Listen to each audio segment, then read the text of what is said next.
Everyone, and I mean everyone, agrees that ball placement is important. And the habits that you develop in practice, they really do carry over to match play. So if you go to a tournament, I just challenge you, sit back and watch the warm-up in practice and see if that's where the players would want to hit to in games. I promise you, here's your average forehand warm-up.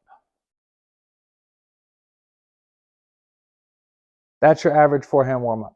If you're here in a match, do you want to hit your forehand right there? Absolutely not, but that's where people warm up. Here's your average backhand warm-up. Do you want to hit your backhand there?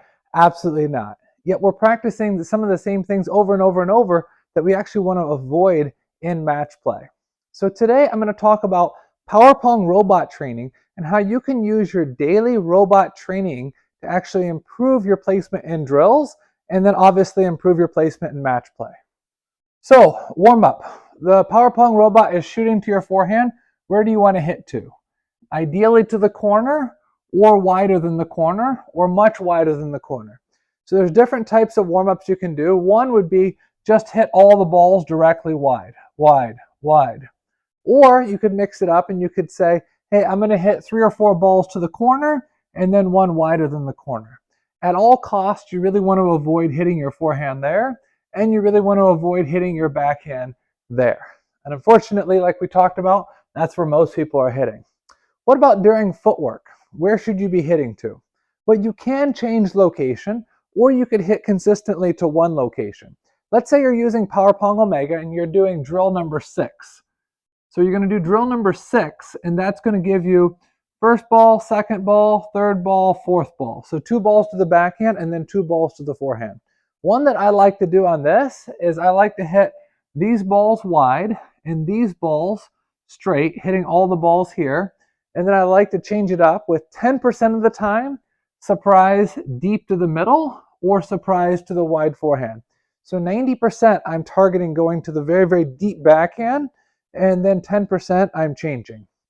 One thing that I recommend for all my online students is actually take a couple targets, whether it be water bottles or something, and actually put your target right there, so we can just practice avoiding that zone. Or instead of putting the targets where you don't want to hit it, you could put your targets here where you want to hit it. One target here, maybe one target deep middle, and one target wide forehand. Hit 90% here, and then the other 10% you can hit deep to the middle or deep to the forehand. What other kind of ball placement drills can we do? Well, for pushing practice, a lot of times people think the point of serve return is just to get the ball on the table. I personally think serve return should be a way of getting an advantage in the point. Unfortunately, most people, when they push the ball directly off the end of the table, which is fairly easy for your opponent.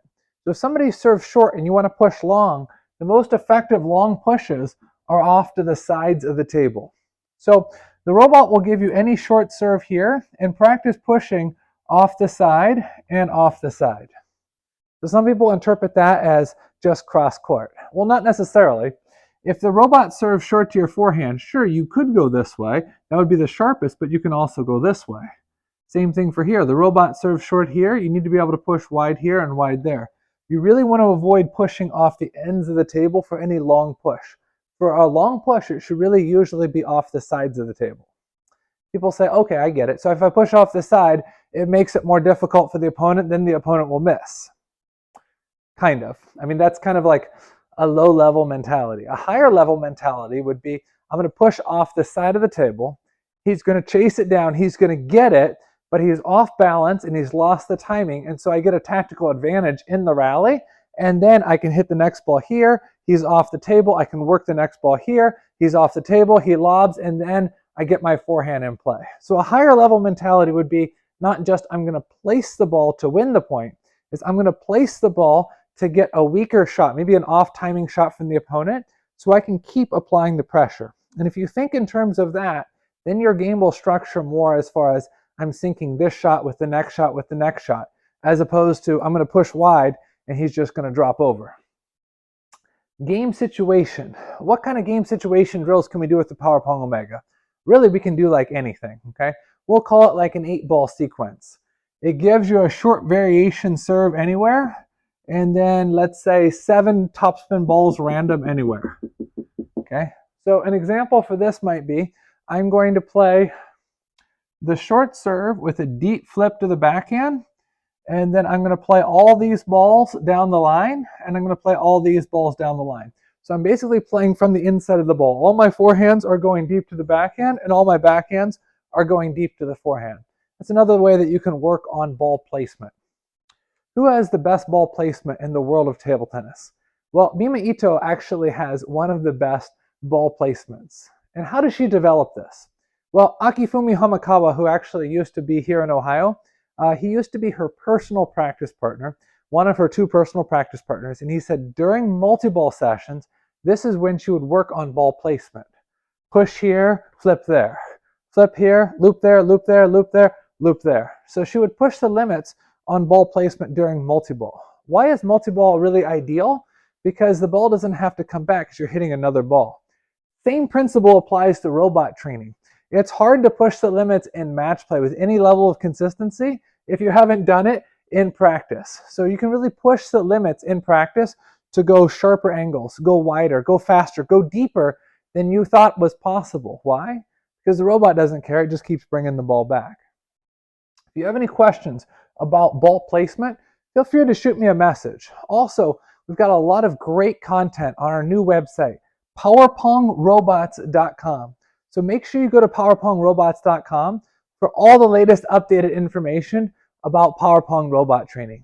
Also, if you don't have a PowerPong Omega, PowerPong Delta, or PowerPong Alpha Plus, make sure you get one this Christmas season. It's a great price for really a great robot, and all the robots are upgradable. So if you start at the PowerPong Omega, that's great. But if you start with the Delta or the Alpha Plus, which is a little bit more affordable, you can always upgrade to the next higher robot. I'm Samson Nabina. Thanks for watching, and I'll see you soon.